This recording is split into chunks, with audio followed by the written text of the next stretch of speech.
E a nova riqueza é você ter qualidade de vida, felicidade e tempo. Né? Assim, não é mais dinheiro a qualquer custo, crescimento a qualquer custo. As pessoas estão escolhendo salários, às vezes menores, com melhor qualidade de vida. Então, são várias forças que vão fazer esse mercado crescer. E, de novo, o Brasil tem 220 milhões de pessoas. Menos de 20 milhões de pessoas estão nas academias.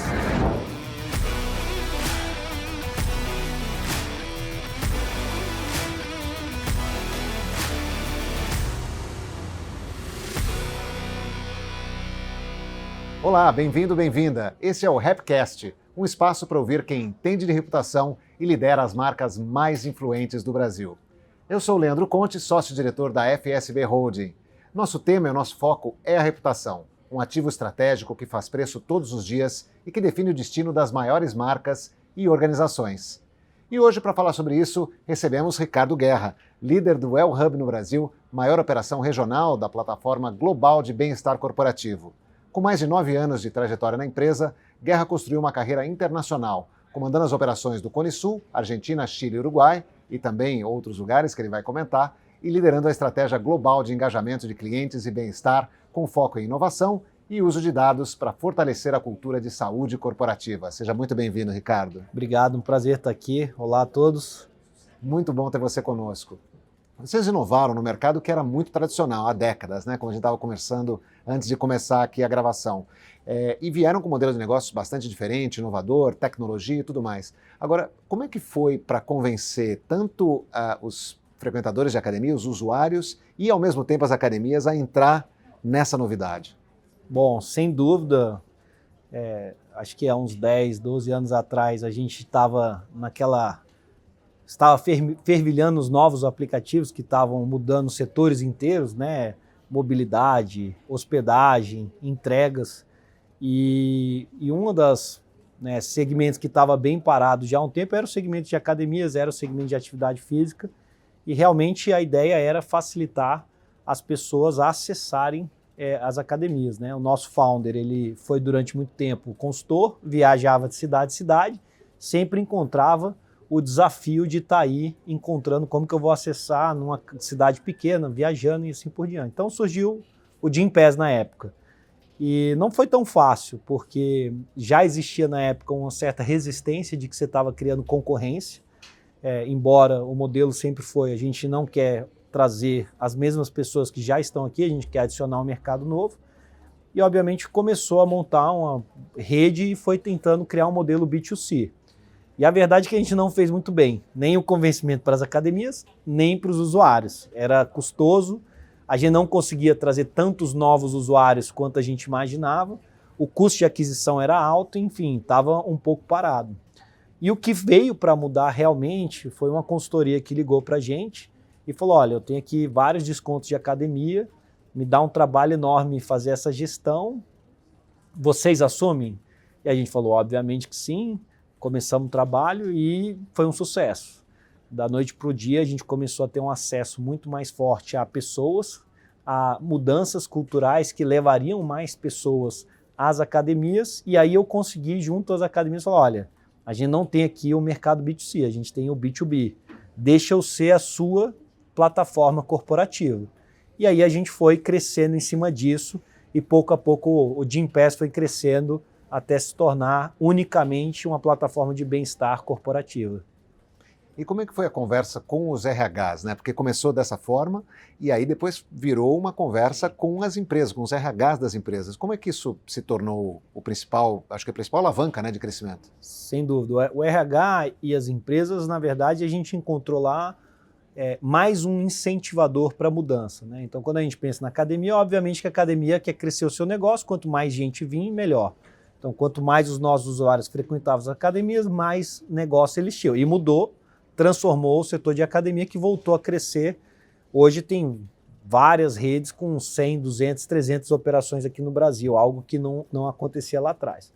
E o RH ele deu para a gente várias coisas importantes. Acesso à comunicação, com o subsídio, né, com o investimento da empresa, reduz o preço para os colaboradores.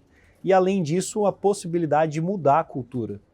E junto com isso, a gente aprendeu com as áreas de comunicação, com as áreas de saúde, com as áreas de bem-estar, com as áreas de performance, né? Com todos os times de RH, como que a gente engaja populações, transformando uma cultura, e aí sim eu consigo ter um diferencial de novas pessoas entrando no mercado.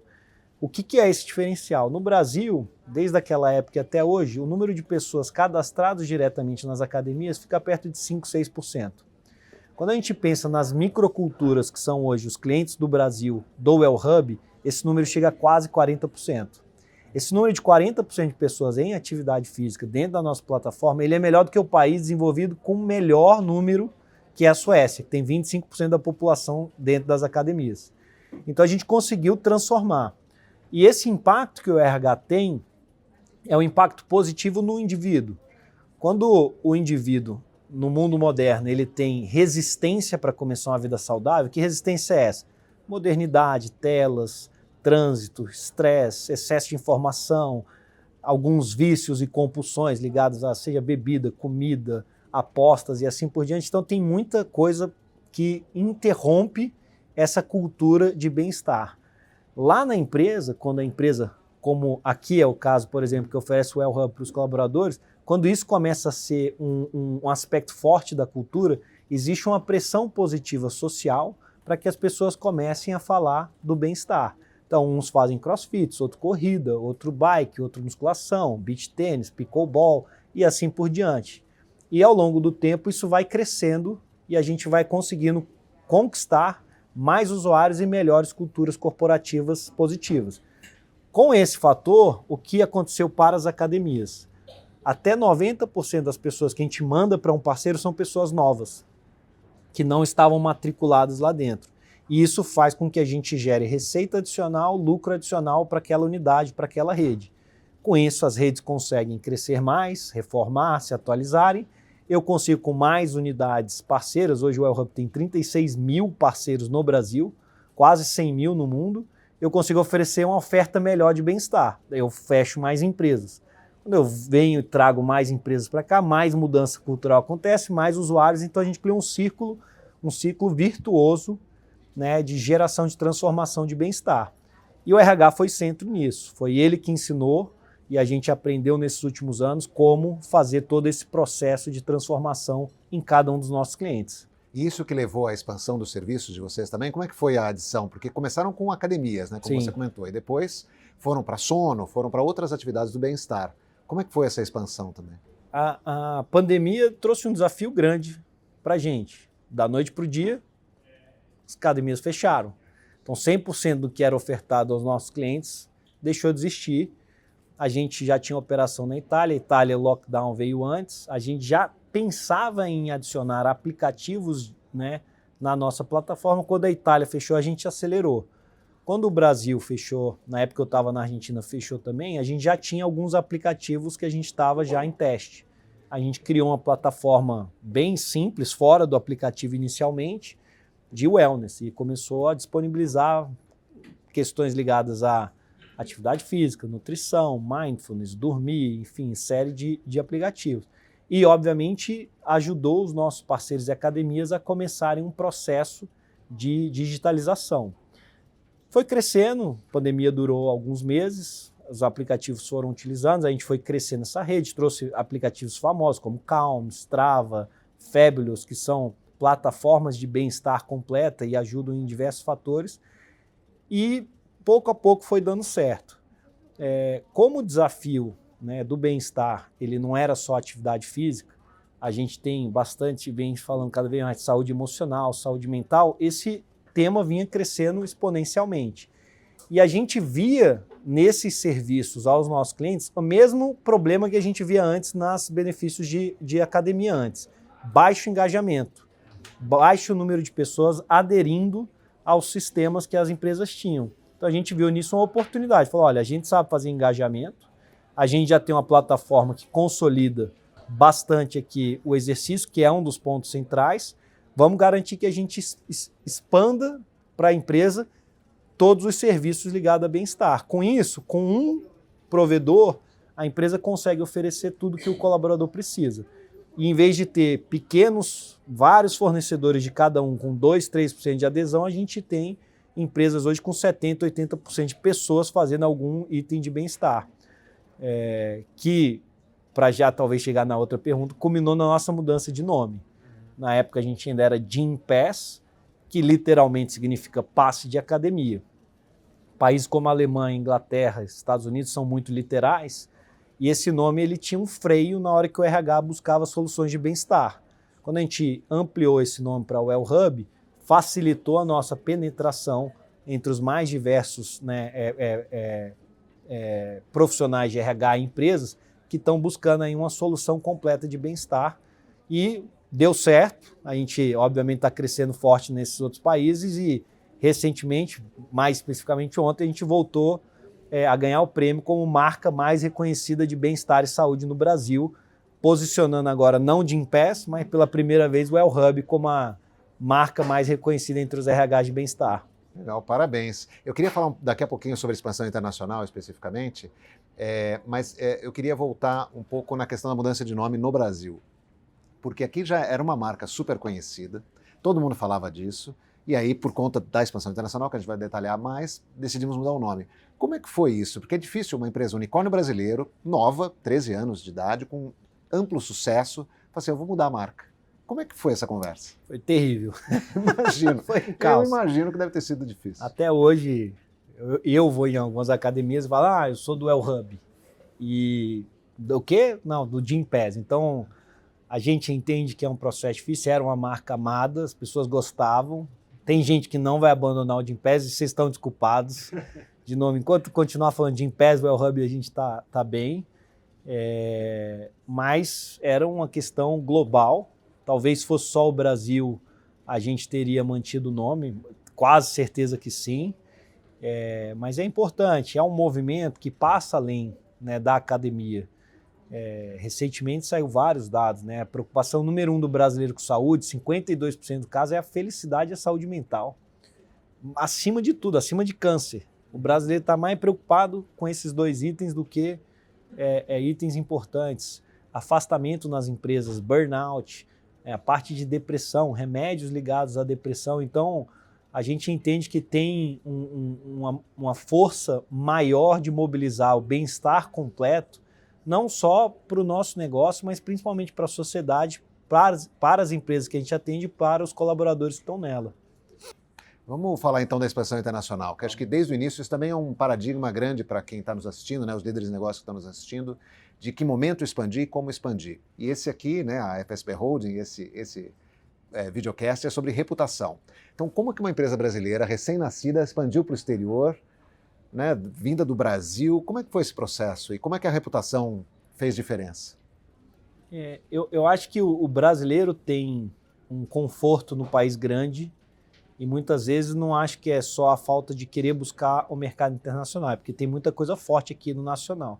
Eu morei 2 anos na Argentina, o argentino procura mais o internacional mais rápido que a gente, porque o mercado interno é bem menor. E no nosso caso, a gente tinha um pedido grande dos nossos clientes. Então, os clientes que estavam aqui são multinacionais, a grande maioria dos que começaram com a gente, falaram, putz, olha, lá no México, lá na Espanha, lá nos Estados Unidos, temos programas e nenhum, quando eu apresento o que eu faço aqui no Brasil, todo mundo se choca. Por que se choca? Porque pela primeira vez a empresa tinha dados de quantas pessoas estavam indo, em quantas academias, quantas vezes por mês, se vai o familiar, de quais áreas, de quais regiões, de 500 cidades, 1000 cidades sendo acessadas. Então existia uma certa admiração pelas empresas globais quando conversavam com o profissional brasileiro de como eles tinham um programa de bem-estar que funcionava de verdade. Então a gente via pedido dos clientes querendo que a gente fosse para fora. E obviamente a gente via que tinha um poder muito grande no Gympass na época, porque o problema do sedentarismo não era só no Brasil. Né? Quando a gente pega o México, tem uma das populações infantis mais obesas do mundo. Né? Os Estados Unidos tem um desafio com o sedentarismo. A Europa, que durante muito tempo tem realmente qualidade de vida um pouco superior, ainda piora alguns índices ligados a sedentarismo e saúde. E as empresas no mundo inteiro procurando como transformar os seus ambientes. Então, a oportunidade existia. E como uma empresa de tecnologia, a gente foi se aventurar primeiro no México, depois na Europa. Eu acho que o nosso time, a gente sempre priorizou muito forte de estar, obviamente, conectado à nossa missão, à nossa cultura, mas, acima de tudo, talentos. E a gente tinha talentos que já trabalhavam em empresas globais, que já tinham esse, vamos dizer assim, acesso a crescer e se desenvolver em outros países. E eu diria que foi bem natural. A gente sempre, obviamente, também tentou trazer profissionais locais e tem excelentes, grandes profissionais, líderes locais. Hoje eu acho que todos os países, com exceção do México, são líderes locais, porque o México tem um argentino. Mas fora isso, em cada país hoje nosso da Europa, os líderes são locais e a gente lida muito bem com essa diversidade cultural. O brasileiro é um profissional que se adapta bem flexível, que consegue dialogar com diversas culturas. Eu acho um excelente profissional, de extrema qualidade, capaz de executar, de crescer muito de forma, de diversas formas. A gente aprendeu isso com certos altos e baixos e mudanças que a gente tem que fazer aqui no Brasil. O argentino, por sinal, é bem assim também, bem flexível, que tem que ser. E eu acho que esse mix de liderança, estratégia e talentos brasileiros com os talentos mundiais que a gente tem faz um mix bem positivo. Por isso que, de novo, Estados Unidos e Europa hoje a gente lidera. Recentemente a gente adquiriu um player na Europa que era bastante forte também. Com isso a gente fica bem grande na Europa, já aí próximo de 1 milhão de usuários na Europa. Ao todo 18 países, e é interessante ver a segunda fase, que foi não os profissionais que a gente contratou, mas algumas empresas que foram incorporadas. Então, na Argentina, a gente incorporou a empresa. Hoje, um dos sócios da Argentina é líder do México. Na Itália, a gente incorporou uma empresa lá recente, e ele virou o líder da Argentina, e recentemente essa empresa grande que a gente adquiriu na Europa inteira. Enfim, são excelentes profissionais, excelentes empresários, e a gente vê algumas coisas no porquê que a gente avança para essas aquisições. Se a empresa tem a mesma missão, uma cultura similar e essa vontade de transformação que a gente não entende por que não unir forças para crescer juntos. E quando isso acontece, para o bem da missão, para o bem da transformação. E a gente quer estar, obviamente, espalhando tudo que a gente já aprendeu, com mais pessoas e um pouquinho mais, nesse caso, de países e força na Alemanha, que eles são bem fortes lá também. Perfeito. Eu queria falar agora da reputação da WellHub para os seus próprios colaboradores, porque vocês vendem, promovem qualidade de vida, todos esses benefícios que a WellHub traz, mas como é que é a cultura interna? Eu sei que vocês têm trabalho remoto, flexível, tem uma licença paternidade de 3 meses que você mesmo usufruiu quando você teve seu filho ou filha, não me lembro agora. Filho e filho. Ah, você tem 2? Tenho 3. 3? O primeiro estava no meio da pandemia, eu voltei a trabalhar com 2 semanas. Eu não usufruí 100%. Entendi, mas aí estava em casa igual, né? Estava em casa, verdade. Enfim, mas tem toda essa política. Como é que é para vocês a importância disso, tanto para atrair talentos quanto para viver o que vocês promovem? Eu acho que a primeira coisa que muita gente se engana, e em entrevista eu converso muito isso, o WellHub não é uma empresa daquele bem-estar romântico. Não vamos trabalhar sexta, vamos trabalhar meio período, piscina de bolinha, ping-pong.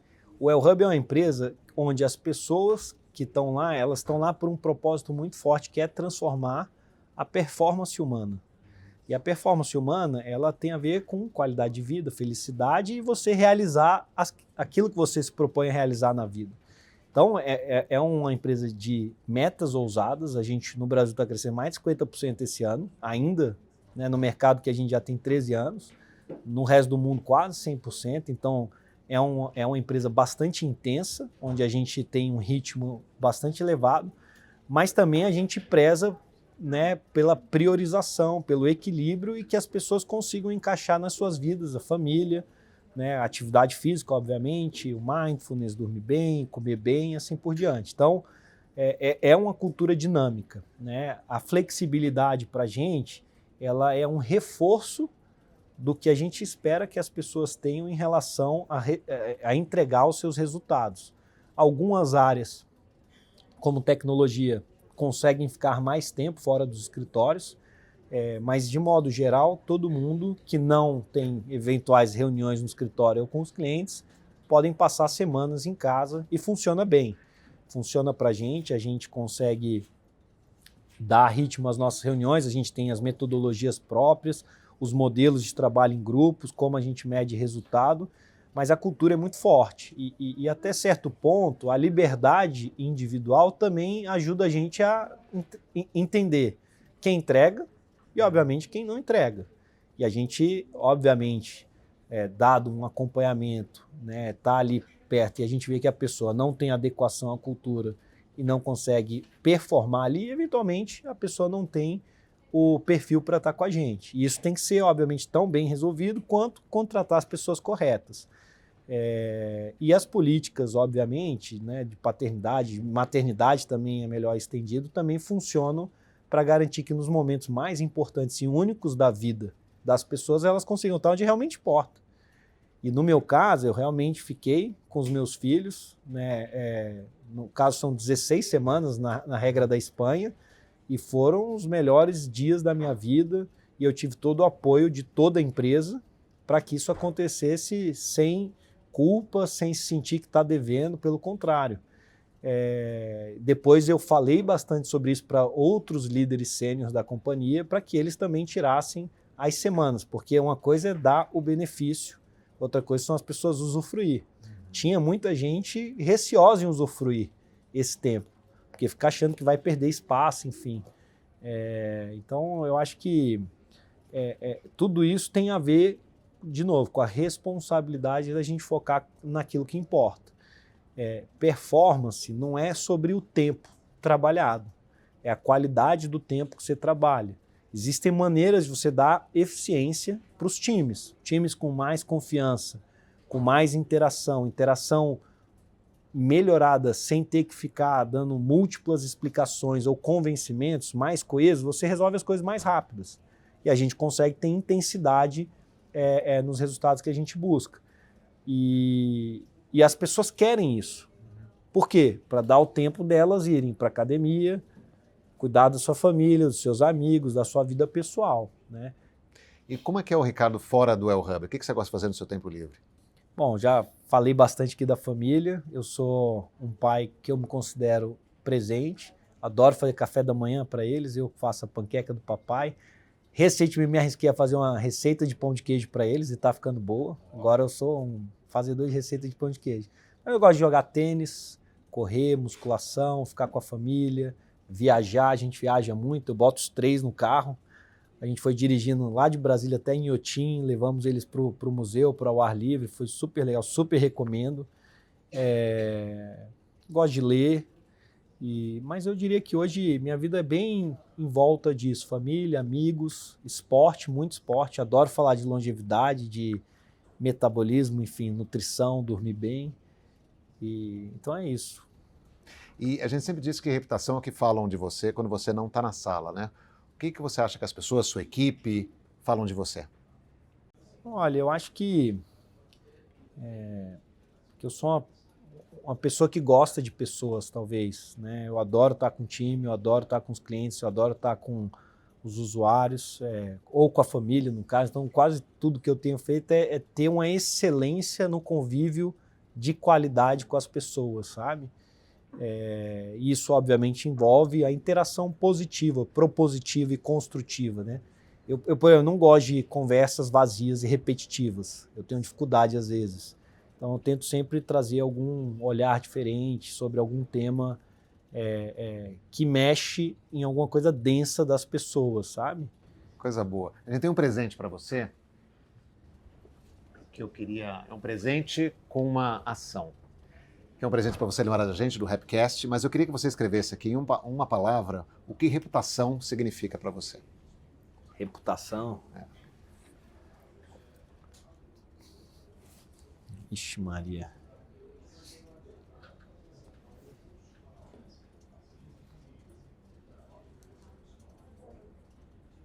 Aí, Kobe. Tá certo, não? É isso aí. Vamos mostrar ali, ó. Consistência, hoje e amanhã, e sempre. Cada decisão tem que ser consistente com a sua cultura, com o seu processo, é isso? Pode ficar para você, Eu acho que sim, né? Eu acho que não é os altos e baixos de hoje, mas é a consistência ao longo do tempo, né? Liderança é muito sobre isso. A gente toma, às vezes, decisões difíceis que, às vezes, os times nem sempre entendem no curto prazo, mas os grandes líderes são aqueles que desenvolvem o time no médio e longo prazo. Às vezes tomando decisões que podem parecer desafiadoras para eles hoje, mas quando eles veem que você tem consistência em cuidar do time, cuidar da missão, cuidar das pessoas, você consegue ter uma relação longa, de qualidade, onde você cresceu como indivíduo, né, a pessoa do seu lado cresceu como indivíduo, e é raro isso, porque eu acho que as pessoas votam pelo que dá prazer ou o que não dá dor hoje, né? E aí elas tomam, às vezes, a decisão errada na interação.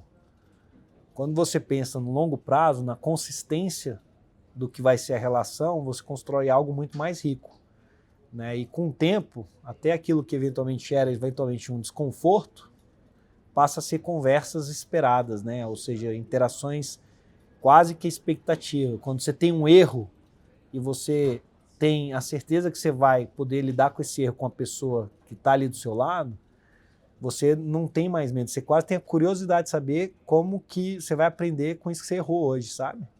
Eu acredito muito nisso. Filho é assim, né? Se o filho tiver medo do pai, ele vai esconder um erro. E o pai que não teve a oportunidade de lidar com o erro de um filho, perdeu uma grande oportunidade de desenvolver. Então é consistência. Ricardo, que aula. Muito obrigado por ter estado no Rapcast. Que reflexões incríveis. Tenho certeza que todos aqui que estão nos assistindo gostaram muito. Muito obrigado. Obrigado. O prazer foi meu. Valeu, pessoal. E muito obrigado também por você que nos acompanhou até aqui. A gente segue discutindo e destacando que a reputação é o ativo mais importante para proteger e impulsionar a sua empresa, as suas marcas e você mesmo, como profissional, como executivo, como empreendedor que está nos assistindo. Fique ligado nos próximos episódios do Rapcast, aqui nas redes da FSB Holding e até a próxima.